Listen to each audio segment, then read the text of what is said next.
Everyone for coming to this viewing and discussion. I'd ask that everyone please put their phones on silent or turn them off so there are no interruptions. And also, just a reminder, there will be a discussion and Q&A after the film, so please stay for that, as well as drinks and desserts. And without further ado, I'd like to introduce you to our host, United States Representative Alan Grayson.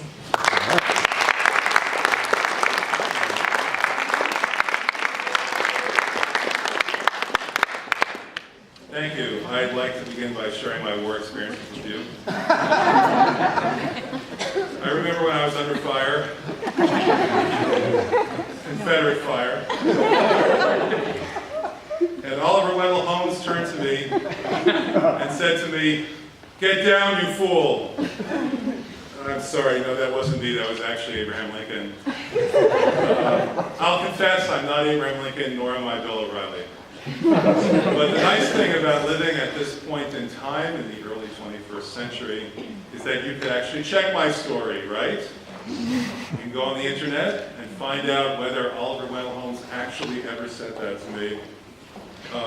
By the way, he did say it to Lincoln. And we need to do what we can to preserve that freedom to find things out, that freedom to have that magical machine that people started to write about in the mid-20th century, that magical computer where you could ask any question you wanted and out came the answer. That's a magnificent accomplishment for humanity, but there's another even more important magnificent accomplishment, which is that the internet lets us find each other, not just find out facts, not just find out numbers, but find other spirits, other souls, who in some way that matters to us are like us, kindred spirits. That's a space that humanity has created for itself now that never existed before, and lets you connect with somebody in Bombay or Tokyo on a very deep level, when just a short time ago, they weren't even part of your imagination.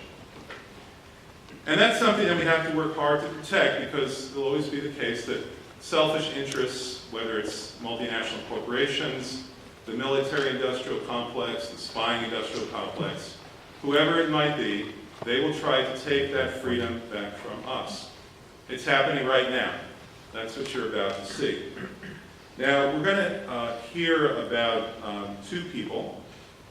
I never met Edward Snowden, but I did know quite a bit about Aaron Swartz. In fact, he worked for me for a period of time a few years ago. And he was brilliant, as you'll see for yourself. I'm sure that whatever this film may say about him can barely do justice to what a special human being he was. There were a couple of things about Aaron that I have to tell you, honestly, I found disconcerting. One thing was that Aaron always would come up with better assignments than any assignment I could come up with. I tell Aaron, would you please do this? And Aaron would say, well, sure, but you mind if I also do that? And always, that turned out to be much more important than this, every single time. And another interesting thing which disturbed me about Aaron was that he really got things done. Now, here in Washington, D.C., that's a lost art. People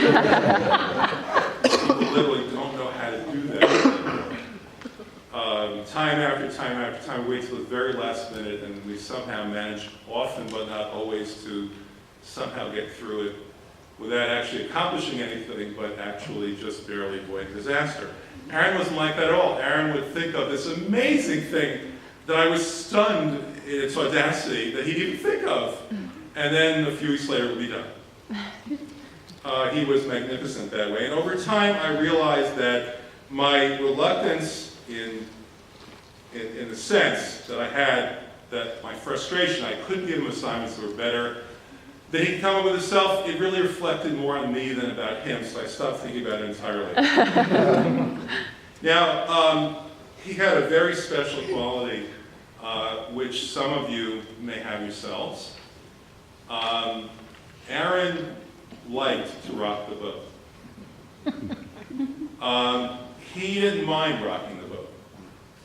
And that's a unique quality in human beings. All over the world, I think, you'll find there's a deep resistance and hesitation to rocking the boat.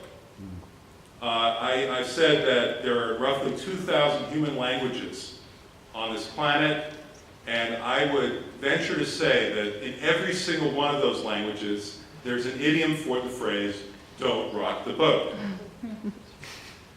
Well, he rocked the boat, not only by creating Reddit at the age of 19, something which by itself would have given him the freedom to stay in bed for the rest of his life and ordering pizzas to be delivered, never having to move beyond the bathroom. He could have had that life, but instead, he wanted more. He wanted to go out, and as you'll see, he wanted to imprint on the world his own sense of freedom. The freedom that I just talked to you about. The freedom to be able to connect with other people. Now, here's a funny thing about what happens when you rock the boat. Sometimes when you rock the boat rocks you. It rocks back. And Aaron actually understood that and took it in good spirits. You have to pay a price for orienting your life in that manner. For some of us who try to rock the boat, we lose our family. For some of us who try to rock the boat, we lose our property. Some of us go to prison. In Aaron's case, he lost his life. But he always understood that that's the price that sometimes you must pay if you are that kind of person. If you have the impulse to go ahead and to make a difference. He was a person of enormous talent, and sometimes we are very hard on people with enormous talent. At a memorial service for Aaron, I mentioned Alan Turing, whose story since has become famous in a Hollywood movie. I think that there's a very deep and important point in talking about Aaron, talking about Alan Turing, in talking about Oscar Wilde, who suffered for his greatness, in talking all the way back to Socrates. These are people whom we made to pay a price because they were so good at what they did that it disturbed us. It got under our skin. We look at them with some degree of, I don't know, maybe you could call it guilt, maybe you call it jealousy. But we took their lives and we crushed them. They became human sacrifices, as you're about to see. And that's a pity, because people of talent make our lives better. And although we may think that we have to protect ourselves from them, in reality, it's they who need protection from us, as you'll see in this movie. And far from needing protection from them, they're the ones who make our lives better. If Alan Turing had lived, he would have won 2 or 3 Nobel Prizes after cracking the Nazi codes and inventing the Turing machine, which is the basis for all of modern computing. If Oscar Wilde had lived, we would not be enjoying 3 or 4 major plays, we would be enjoying 10 or 12 or 15 of them. And of course, if Socrates lived, then Plato wouldn't have been such a bad guy after all. So we have to learn to cherish those people who stand out. Not to hate them, not to be jealous of them. Not to punish them, not to ridicule them, for sure not to kill them. But rather to understand that the things that make us special are in fact the things that make us different, not the things that make us the same. And that any well-organized society takes advantage of our differences, doesn't try to undermine them or hide them, doesn't try to get over them or overcome them, but rather seeks to cherish them and make sure in any event that the prosecution that Aaron faced doesn't become persecution for the way he was. Because, as Margaret Mead said, it's people like that, those few people who can organize, who can assert themselves, who actually make advancement for all of us, the entire human race. It's the only thing that ever has. So with that, I'd like to turn you over to the film. I would like to mention that you'll be enjoying a Q&A after the film with Professor Lessig. Professor Lessig actually joined me in that memoriam for Aaron Schwartz a few years ago. Here's a couple of things you may not know about Professor Lessig. Unaccountably, Christopher Lloyd once depicted him in a film, but not me. I don't know why. It would seem that it'd be natural to depict me, but that's never happened yet. Professor Lessig is the 6th most famous former University of Chicago law school professor. Who can name some of the others? Anybody? Obama. Barack Obama.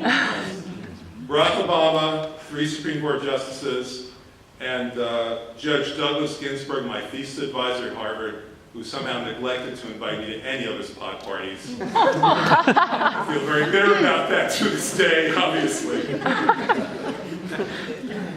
Anyway, understand that the film that you're about to see, which focuses on 2 incredible people, focuses not only on their personal bravery and the sacrifices that they made, but also is a hallmark for our time. It is a landmark on the road to either heaven or hell, and that decision is ours. Thank you very much.